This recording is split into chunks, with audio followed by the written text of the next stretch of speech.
Hello, hello. Welcome again to A Christian Male Perspective. This is Andre, along with my brothers Drew and John. Guys, you want to say hello again?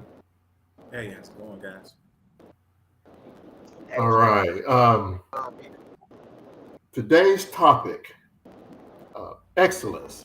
This was inspired actually by something John said just recently during our last podcast. He mentioned something his grandmother said to him, and yeah, so this is where we got to the idea of excellence and being above average.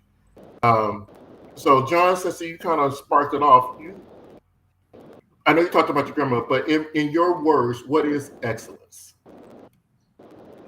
So, a lot of people have different meanings for the word excellence, but the main thing that I think is important uh, to capture as well is that what am I trying to achieve with the excellence as well? When my grandmother told me to be above average, she instilled in me that I was being counted on by my community, not just for the financial, but just for personal, being there for being a figure in the community, being a mentor in the community. So it's not just a financial; it's actually all of that put together.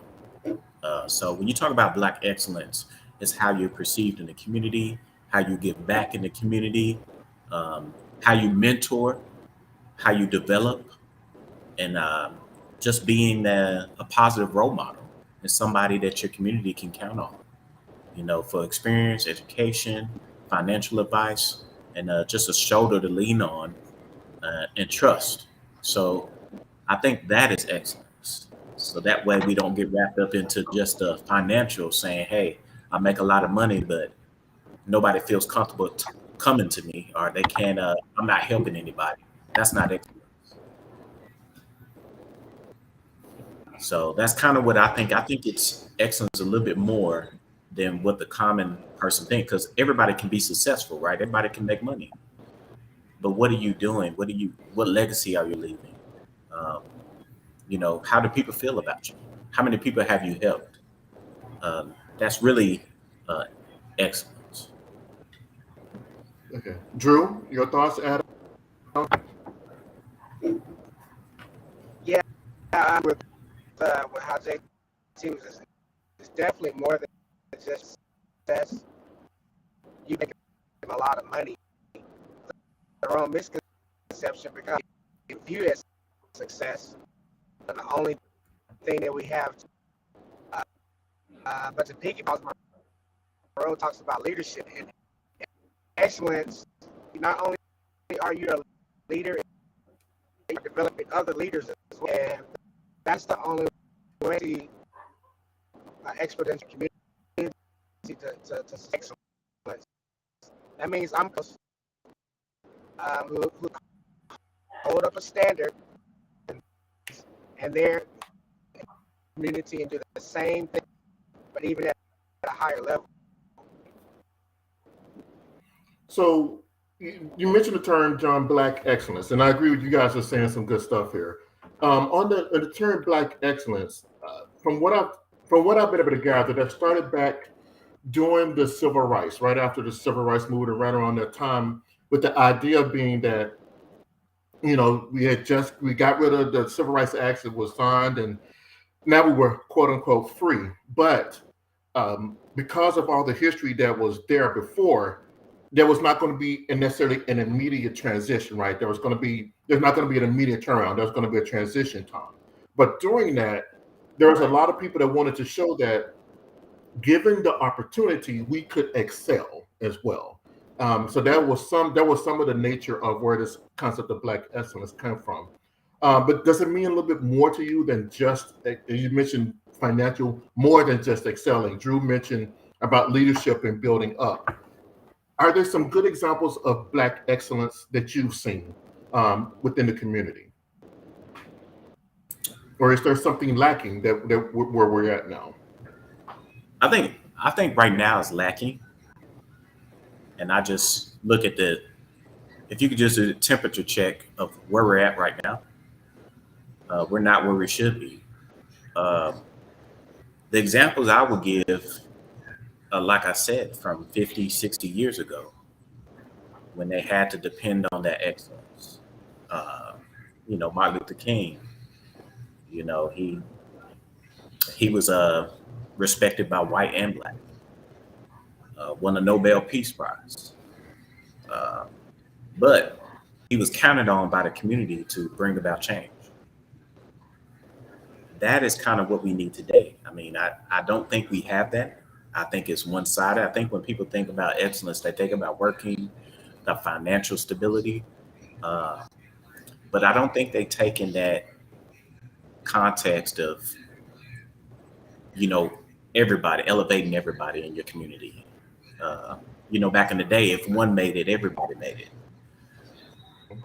But it's not like that today. We got a lot of individualism, and people don't think that way anymore. Even when you're on the job now, it's hard to see the excellence where you're supposed to be getting support, and you're not getting that. It's harder for the young people now because they don't have that togetherness like they should. Even in the military, at some point, we were dealing with a lot of discrimination, but who did you count on? It was hard for, African Americans to come together and support each other because of the fear or the backlash or the individualism, what may have been. I think it's just lacking in that regard, because we would be a lot further in society, in the community, in the Black church, if we bring those principles home to everybody. But I don't think we're doing that. So to me, I see it lacking right now. I was reading the story of Daniel, because he's someone from a biblical standpoint, he is someone I try to model certain aspects of my life, especially professionally. And one of the things that kind of struck me with Daniel is that when he came, he was joined by Shadrach, Meshach, and Abednego, the three other Hebrew boys, and they kind of rode kind of tight together. We don't know their full story and their whole story, but we can see that there was a sense of togetherness and tightness where they had each other's back, if you will. And Daniel went on to further distinguish himself in what he did. And the thing that I found odd was that when Daniel prospered and when he did well, there were those who were against him. There were those who were fighting against him.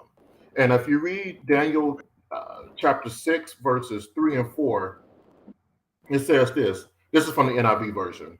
Now Daniel so distinguished himself among the administrators and the satraps by his exceptional qualities, that the king planned to set him over the whole kingdom. At this time, the administrators and satraps tried to find grounds for charges against Daniel in his conduct of government affairs, but they were not able to do so. They could find no corruption in him because he was trustworthy and neither corrupt nor negligent. Is there a sense that when they're trying to go being forthright in how they're conducting their business and living their life, that there are going to be some who are going to be trying to pull you down or to sabotage you, as it was in the case of Daniel? And how do we handle that? That mindset still, I'm sure, exists today, but how do we fight that mindset? How do we fight that if it can't be me, it can't be you type of mindset? Well, I think it's all about, it goes back to the excellence and everything that we're talking about. I understand that that's part of it. When you're successful, or you're going to have naysayers. Even by us doing this channel, we're going to have negativity. But why are we doing it? That's the key. When you talk about success, why am I pushing so hard? Because I'm trying to leave a legacy. I can't take material things with me when I leave this life. So those things really don't bother me if your focus is where it should be. And sometimes a lot of people don't have the focus. If your focus is just on making it, doing what you can, making the most money you can, then those naysayers are going to bother you.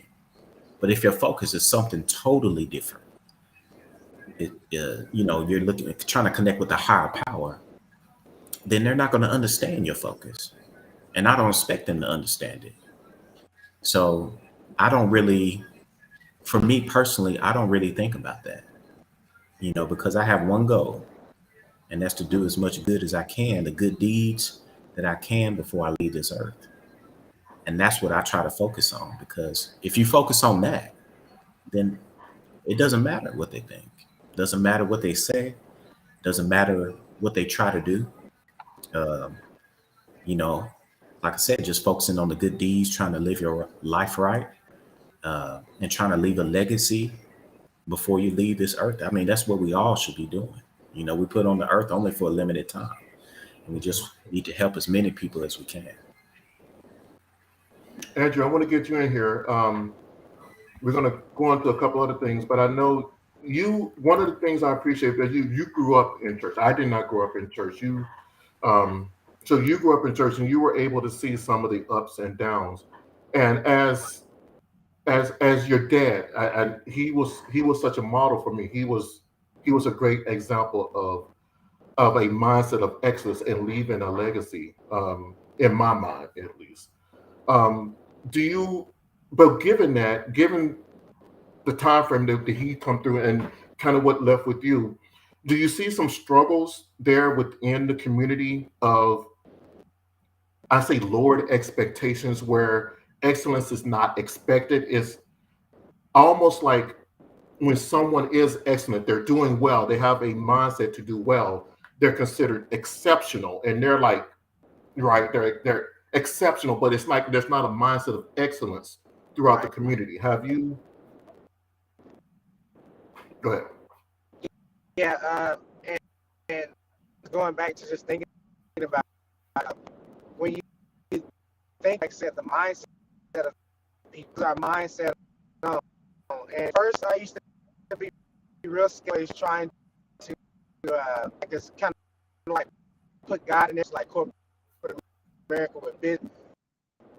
But I think that's why there's it should be a separation.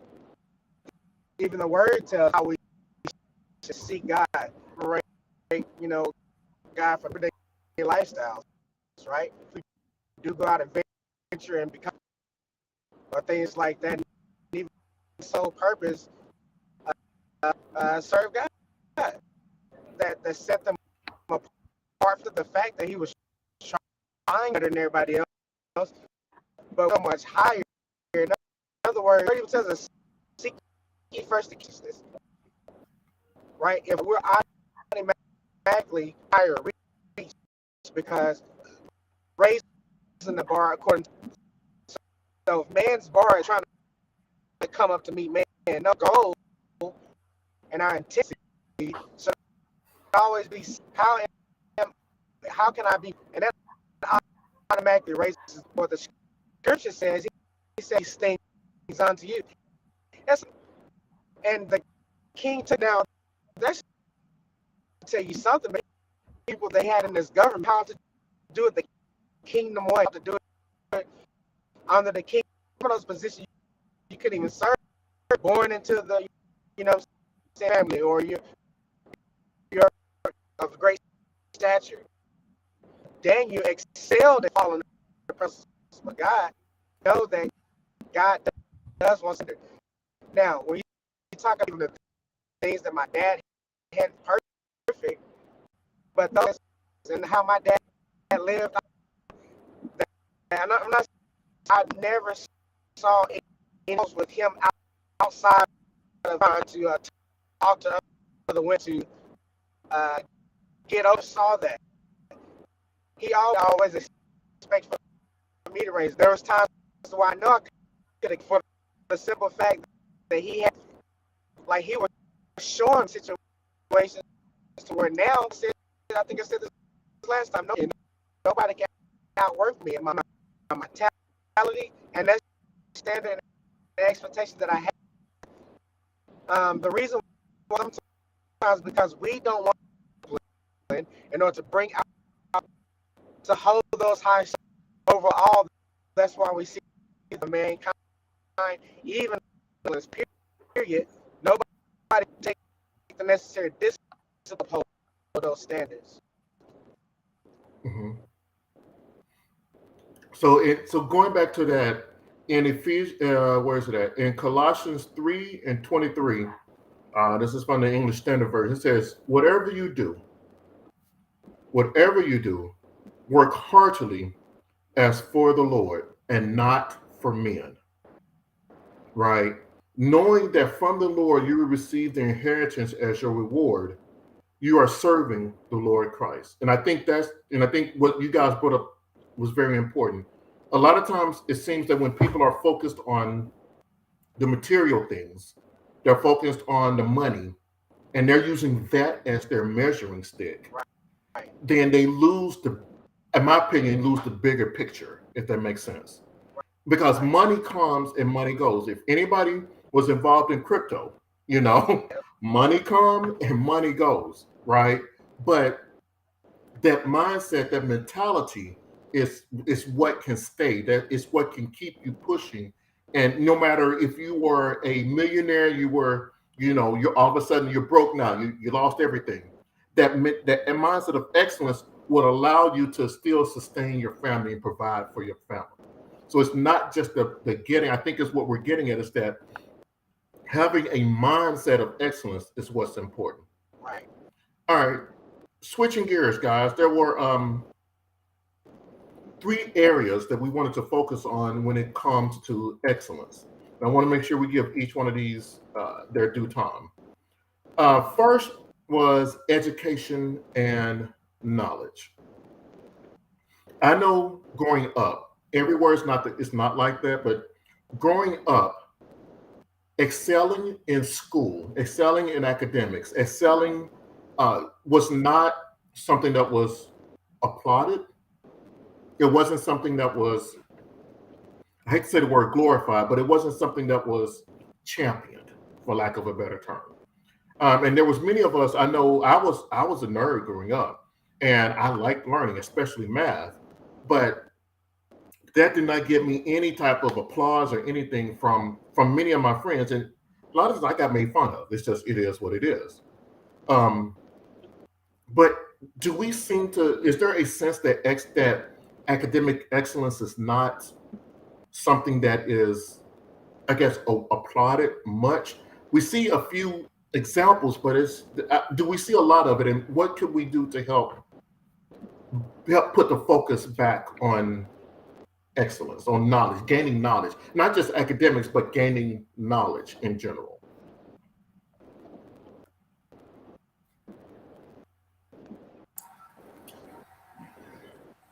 I think for me, uh, knowledge is the key to just having a sense of awareness overall in everything that you do, um, especially with everything that we're dealing with in the society today. You have to be educated. You have to learn. You have to have knowledge. Um, it has to be intentional. So now, so we're kind of in that stage where my parents, they didn't have a college education, but they're very knowledgeable about certain things. They were able to make it. To raise 3 children, and you know to just graduate high school. It's kind of uh, that's miraculous. It's a miracle right now, isn't it? That you can raise 3 kids uh, without a high school diploma. But can you do that today? No, you can't. Be tough. It's tough. So with anything, you have to evolve. You have to evolve with the education. You have to do those things. So you have to do. It's just needed. And we say Mhm. about education, but at the end of the day, it's about laying that groundwork. How do you connect the dots? Why are we doing that? What are we doing? How are we doing it? What's our end goal? Is education going to help me, uh, you know, reach that financial plateau that I need to get back the way I want to? What's our motivation and what should it be? Mhm. So that's kind of, I think that if we all put the cards out on the table, education is needed because you want to give back to the community and you want to do what's best. So you need to have that to maximize that. I think one of the things I think we're getting is having a vision more than just money, if that makes sense. Drew, I know you are a master certified mechanic, and I know I don't know, did you actually go to school for that, or was that mostly just hands-on learning experience? Well, when I first started, I went to grade school, and nobody in my family had ever like going that path. You know, we had those that were in the working for dealership for shops. They never told me about getting their master's, and so I took the initiative because I wanted to excel in it. I didn't want like a grease monkey. That's what grease monkey just work on cars. It wasn't really a glory because it was like well, you can't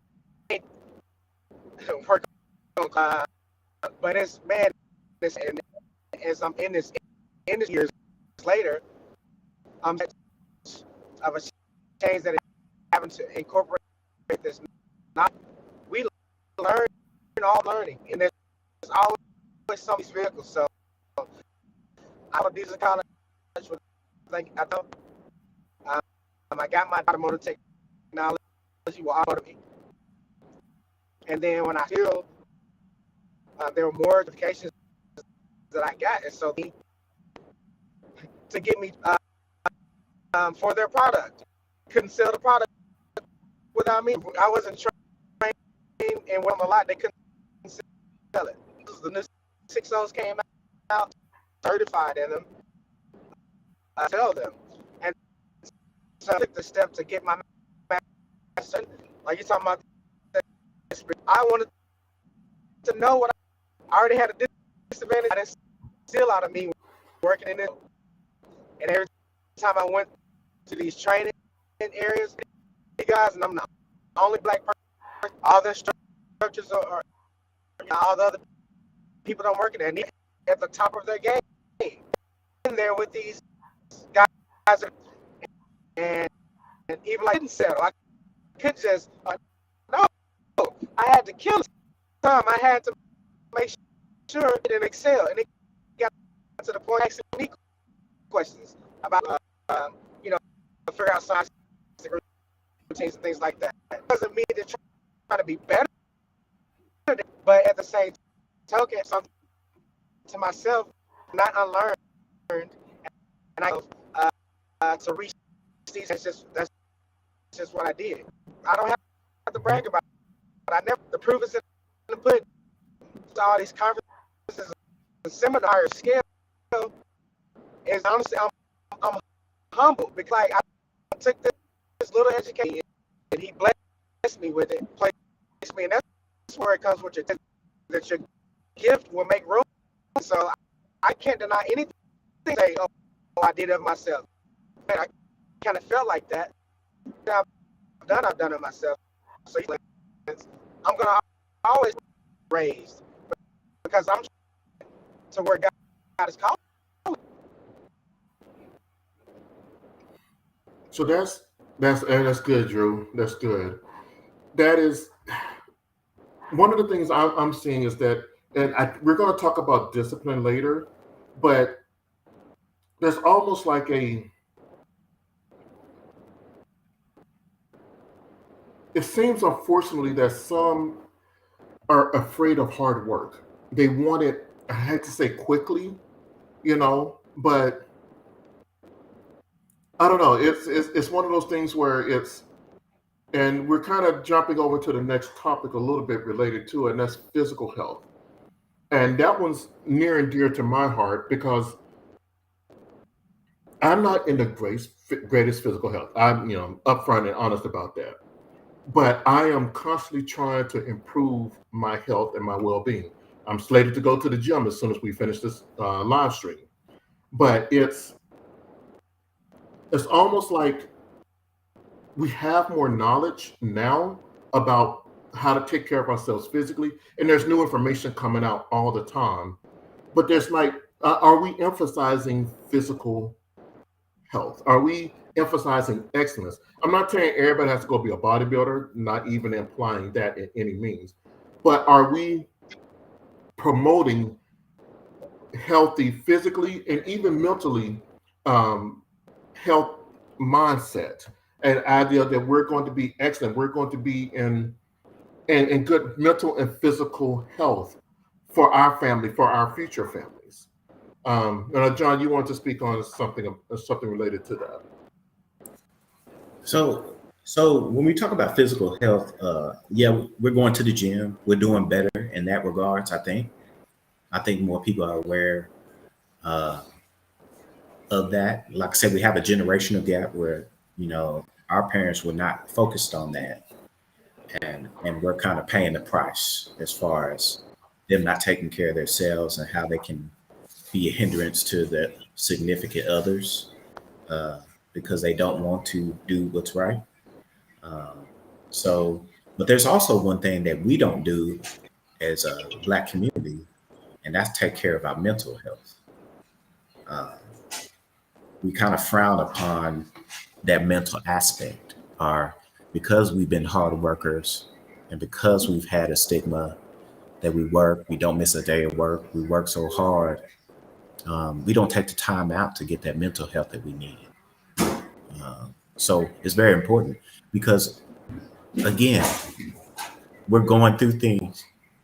We're going through things today um, that's kind of like it was a while ago without the support. If you think about it, if we're if we're if we have officers still, committing crimes like they were back then, what's the difference? Well, I tell you, the difference is support. You had a whole community that stood up. You had a lot of people that said no. Right now, young people are dealing with things on their own. So mental health is needed. Who you going to talk to?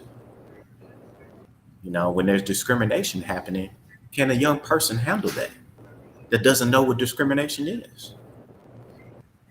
They don't, because my daughter doesn't know about discrimination. Different times. It's different times, but how do they handle it when they get it? That could be traumatizing for a young kid. These young kids out here, because they don't know how it was or how it is. I think they got exposed to it maybe when during politics here recently in the past 8 years, and that was a eye opener for a lot of them. But I mean, the mental health has got to be included in that conversation because it helps you. Your mind uh, is something that's the biggest part of your body, that engine. So if we don't take care of it, then that leads to divorce, you know, drug abuse, uh, you know, just all types of things. We talk about the suicide. There's a spirit of suicide right now. You know, people are committing suicide that you don't normally wouldn't have an idea about. Mental health. Who did they talk to? They just battling things on the inside, but they're not talking to anybody. So we can say that we are healthy wise. We're going to the gym. We're doing that. But even the healthiest person, they commit suicide because their mind is not right. So we need more of an emphasis on that. And we need more conversations on these type of things. And I'm glad we're doing this because the problem is there's no support. There's no support like it was 50, 60 years ago. Yeah, times were bad. Yes, they didn't get to vote. Yes, the KKK was relevant, but they had support. They could go to the church and get support. They can go to the community and get support. They can go to the neighbor and get support. But where can we go today? Where can So here, so it's almost like excellence is more of a excellence is an individual mindset because each individual has to have a sense of a mindset to want to be excellent to, and we'll talk about discipline here in a few minutes. But there seems to be a sense of excellence missing at the community level. I think that's what I'm kind of hearing. Yes, I believe so. Are you sticking it in? Yeah, Yeah. I think Go ahead. I think the excellence in the community breeds individual excellence. I don't. Do they feed off each They other? feed off each other. You think about let's go back to the scripture. Let's go back to Jesus. Back in the biblical terms, he didn't become Jesus. He didn't become learning the word as a child. He wasn't born knowing these things. So how did he get that? Community. They supported him. I'm laughing because I'm watching The Chosen now, which is a free plug for the Love It Great series. But one of the things that I see in there is that a lot of those the people that were with him, they were taught the scriptures from their youth, from growing up. It was the norm, for lack of a better term, to learn scripture growing up. It wasn't exceptional or radical. It was expected, if you will. Right. So if we have a sense of excellence in our community, kind of taking a turn on that, do we have lowered expectations, it seems? So I'm sitting there thinking about it because if you have a mindset of excellence, then when someone does well, it's expected. I have my daughter, right? My daughter, she is dyslexic. There's things she has to work through. But one of the things was we knew there was something going on, but we didn't know what it was. And God blessed us to find out when she was in like 7th or 8th grade that's what the problem was. And I sat down and had the conversation where I'm like, baby girl, I understand you have this issue, and we're going to try to put you in the right program to help you. But we still expect you to do your very best in whatever it is you do.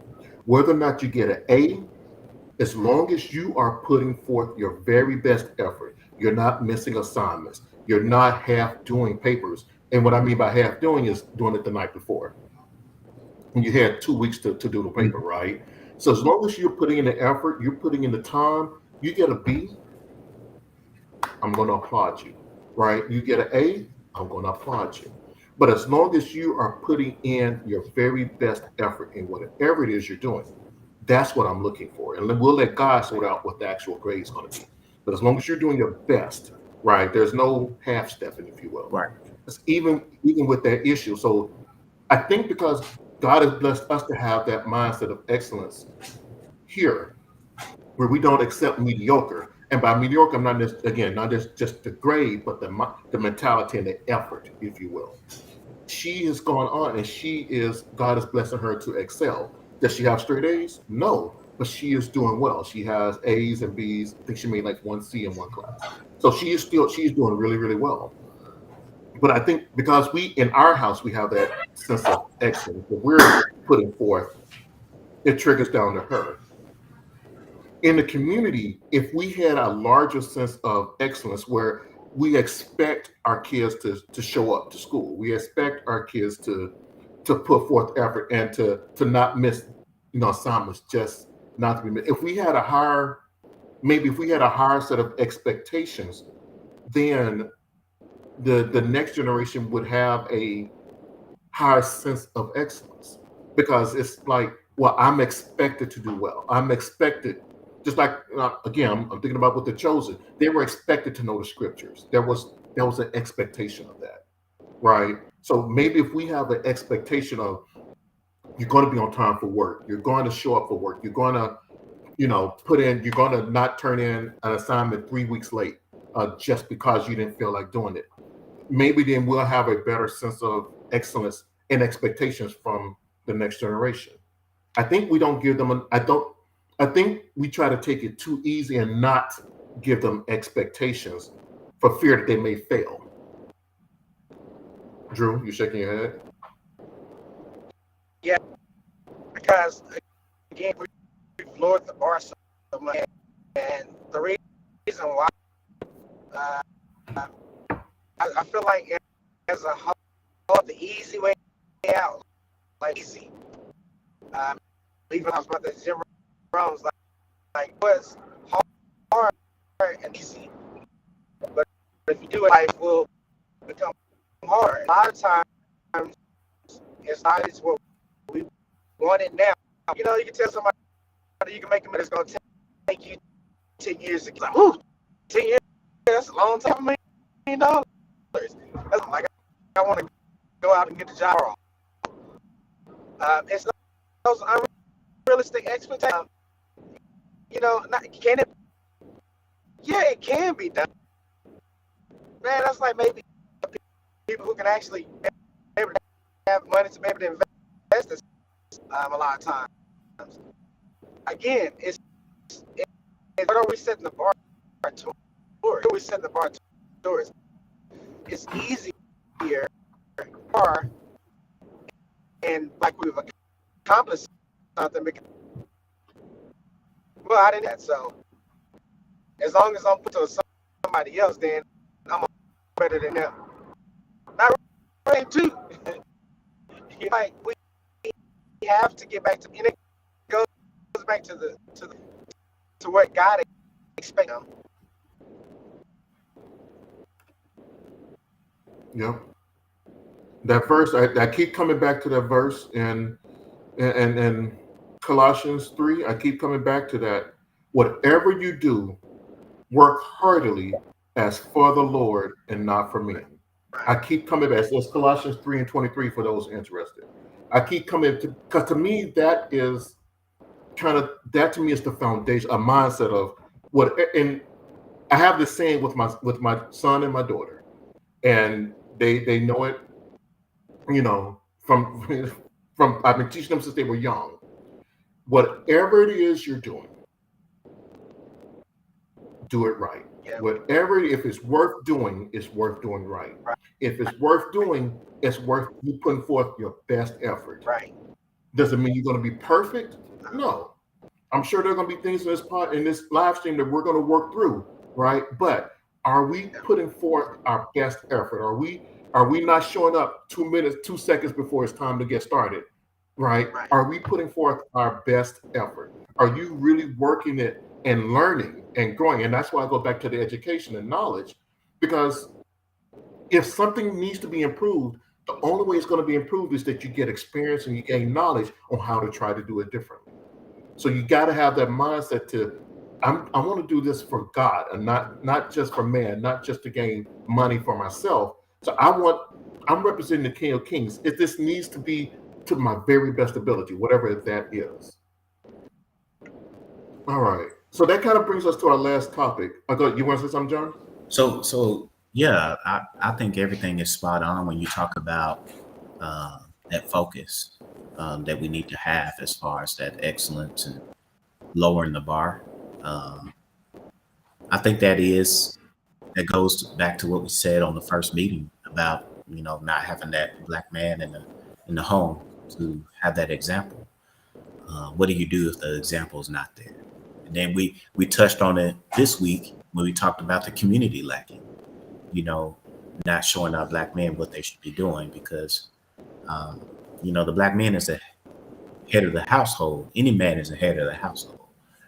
So how are you teaching if he's not there? Well, how does a woman know how to teach the man if she doesn't know the expectation? So there's a lot of gaps right now in that. And there's also not a lot of, you know, just adversity. You know, young people not being able to deal with adversity, not being able to, when the road gets tough, you know, can you power through it? Can you pray about it? Mm-hmm. Can you see your way to the end of the tunnel? A lot of them cannot. So it's more important for them to have that community and support, which I think is lacking.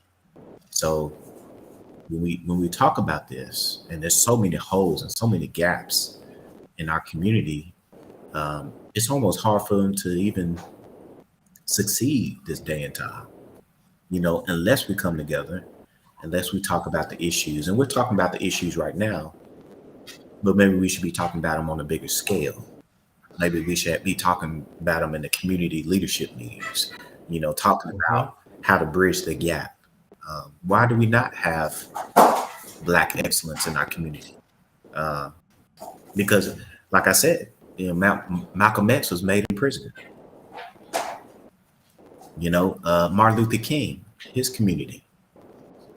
Ray Charles was blind, and his mother had that excellence, to do the same thing that you were talking about, Andre. She didn't want him to be dependent on him he couldn't see.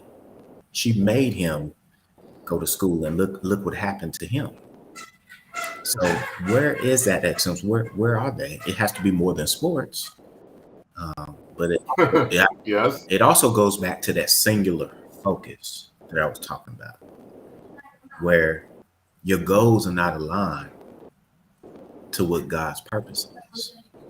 Everything that I've gotten, every promotion that I've received, when I prayed about it, I asked the Lord to bless me so I could bless more people. I never said that I wanted the promotion for myself. I always say, well, Lord, if I get blessed to do this, then I'm going to start. I have an idea that I've been wanting to do. I'm going to start giving to these families in a big way. And then I get blessed. That's how it happens. I don't ever want a promotion just for myself. I'm thinking about community. I'm thinking about my cousins, my nieces, my nephews. I'm thinking about them. Yeah. So that's how the Lord blesses me to keep elevating myself. It's not me that's elevating. He's elevating me because I'm using it to do God's work. I'm not using it to be selfish. I can't take this with me. So what focus do we have? So I think that's what they have to understand. What focus do we have? I think that'll be a good later conversation to talk about vision. Because I think a lot of things do go back in our community and not just in our community, but just in general, I think a lot of people lack a vision. They lack something bigger than themselves, if that makes sense. Right. So I think that'll be worth to have that conversation, because when you can take the focus off of just you have a different perspective on things. I think you really do. All right. Last topic. We touched on it here and there. And I like lifting. Ronnie Coleman, if you guys want to get motivated to lift, this is guy out there. He's an 8-time Mr. Olympia Coleman. Name is Ronnie Coleman. They call him the King. Yeah, King of bodybuilding. Yes, man. My wife, she's like, she doesn't like, the muscles and the veins, and I'm like, baby, I'm trying, But one of the things that he said, it was at his third Mr. Olympia, right around 2000, 2001. That's when he was at his freakiest best. He started off all natural in the early 90s. Didn't win. He was saying he's like 96, but like 93 came in 15th place. 96 came in 9th place. 97 or whatever came in 3rd place or whatever. He finally won, I think like 98, 90, he finally won it. And he went on to win like 8 in a row. And his thing was that I didn't complain any of those times I lost. I kept working and improving myself. And his motto, he said, was don't complain. And to me, I when I think about excellence, I think about that mindset to be able to, because it takes, what people don't understand about bodybuilding is that you can work out, and if you're diligent, you're strict in your diet, you may put on 5 pounds of muscle in a whole year. That's what people don't understand. They think you can just take the gear, the steroids. They think you just take the gear and it's just magic. No. If you don't, you can take all the gear in the world. If you don't work out, you don't watch your diet, you're not going to get the results. And it's not magic. It's not. It doesn't happen just because you take. It's not a magic pill. But he worked years to finally get there. And to me, There's a quote. It was the humor of Tom Pless, who was another bodybuilder. There's a quote he said. It's like, I would rather want someone who is disciplined over someone who is motivated. Because motivation comes and goes, but discipline makes you stay. So you guys can just add in, but I think excellence is a matter of being disciplined in your mind, having that mindset. And there's another guy, in give credit what credit is due. His name is Andrew Tate, not the most flattering guy in the world, but he says something, and no matter what you think of him, this statement does hold true. The guy that goes to the gym every day, even though he doesn't feel like it, again, discipline, will outdo the guy that goes to the gym when he feels like it, when a person is motivated to. Right. And to me, that whole discipline over motivation mindset is kind of a key when it comes to excellence. So I've monologued a little bit, so you guys feel free to jump in and cut it up a little bit, chop it up.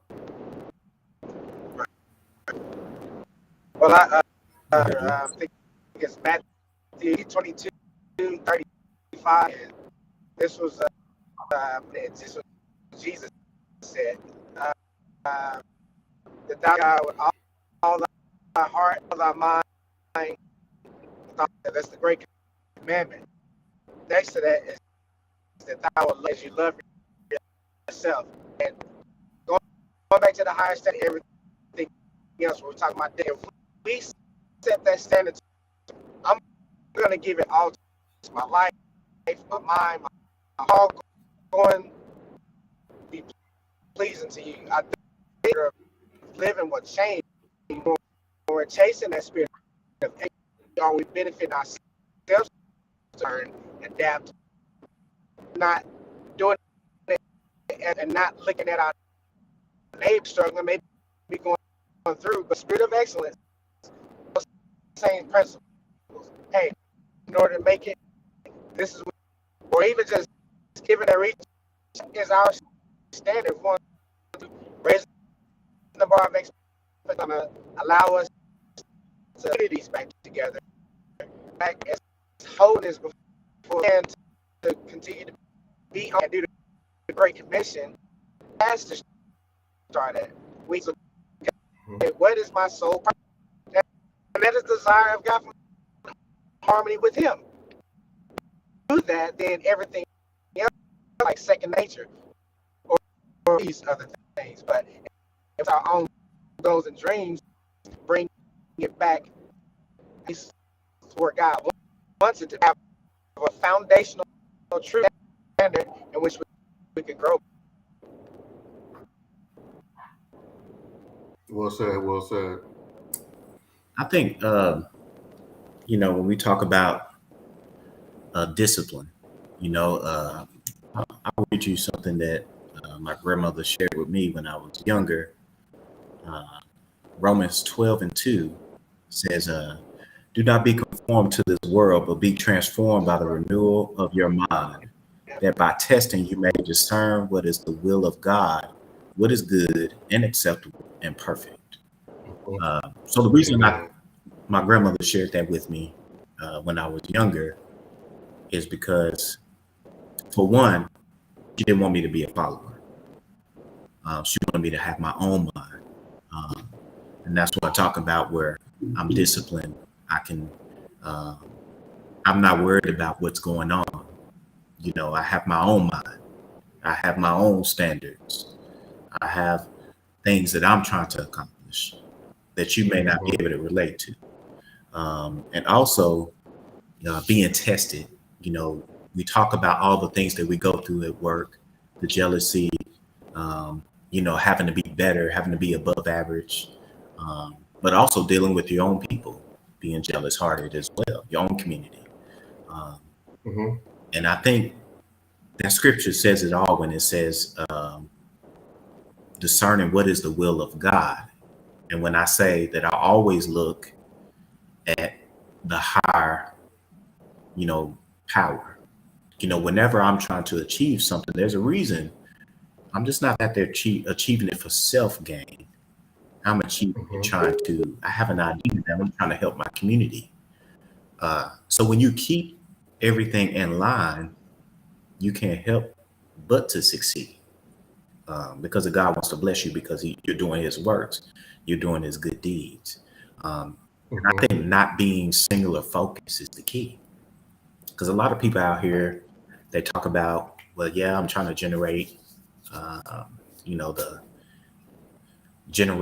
get as much money as I can. I'm trying to do this and that. I'm trying to do that. But why are you doing it? Who are you helping? Are you living comfortable for yourself? Because it's only temporary. You can't take it with you. What lives are you impacting? Even if you get the promotion and you're a manager, what are you doing for your employees? Are you elevating them? Are you helping them achieve their dreams? That's leadership. That's what we should be doing. So I think that when you talk about certain things and you connect it to that purpose, everything falls in line. From everything you talk about sports, you get blessed. Okay, why? Why did LeBron James go to the league? Why was he there? Well, he's doing that because what? He got tired of seeing his mother struggle. He's trying to make a better way for his family. That's why he's there. Then he's giving back. So it's a trickle effect. Just like leadership. Why do we have some leaders there? Why was Martin Luther King? What was he passionate about? Helping his community. What was Malcolm X passionate about? What was President Obama passionate about? So when you take that context and you apply it to all the leaders that we've had that's been successful, the people that's been successful, you'll see that they were following that higher purpose. So that may be worth having. Maybe we can talk about whether it's the next episode or a future one. There seems to be a lot of discussing of vision, right? And bigger than yourself, if you will. And that, in the Bible, it definitely says those who lack a vision will perish. I'm paraphrasing a little bit. But if you don't know where you're going, if you don't have a destination in mind, it's like you're just canoeing and paddling and going nowhere. Right. Because no matter, even if you're moving, you're not getting towards a destination. You don't have that destination in mind. And I think one of the things we've touched on the most is that having a mindset of excellence means that you have a particular direction or vision that you're going towards. You have something that you want to accomplish, usually bigger than just yourself, usually just bigger than what you're getting. I like the idea of focusing on community. I work with a community mentor organization in my local town in Arkansas, in Jacksonville. And one of my goals, one of my deep desires is to see that each of the kids that come through, we're able to teach them mentally how to focus on their careers, to give them options other than just being an athlete or a rapper, right? So that's one of my passions, to show them they can be so much more than what they just see primarily on TV, and to give them a mindset that they can do this, they can accomplish this. They put in the effort, they lean on God. It is possible, right? It's not an exception. It's not just one may happen to make it out the hood. As you hear, everybody can make it out the hood. Now, everybody may not, but there's a possibility that everybody could. You put in the effort, you put in the work. I believe that we can have more people. I believe that we can have more people succeed and be productive than what we have today. Right. Now, I think there's going to take some. I think there's work. I think there is a mentality and a mind shift that has to happen. And I'm not sure exactly how to go about doing it. Hopefully, this type of live stream we're doing is going to start the conversation with people to say, okay, what can we do? How can I help influence? How can I? And I use the word discipleship because that's what my pastor uses. How can I go about discipling? Is it through the Boys and Girls Clubs, through the YMCA, community center? Do I need to go out to a community, mentor organization or community organization? There are enough of us who are successful. I'm looking at, guys like us, to where we can impact the next generation. And we may not reach everyone, but we can reach enough and impact them where they can then reach out and reach, so that 2 or 3 generations down, you have this spider effect, this disciple effect, right? That's happening. But it has to start somewhere. It has to, we have to still it first in our home. So that's my first responsibility, is out that door. Right. If I don't do it there, it doesn't matter where else. To me, it doesn't matter where else I do it. I gotta start there. Right. That's what God tells us. Your first ministry is in your home. Once I'm working there, then start working in other parts of the community, wherever God opens up those doors. You know. But I think that mindset, that mentality, I think that's something we have to start brainstorming. How do we really do this? How do we really impact it? Because I agree, John, you can't take it with us. And to me, when you're gone, the amount of money you make is only important as how you use it to help, and how it helps those that are left behind.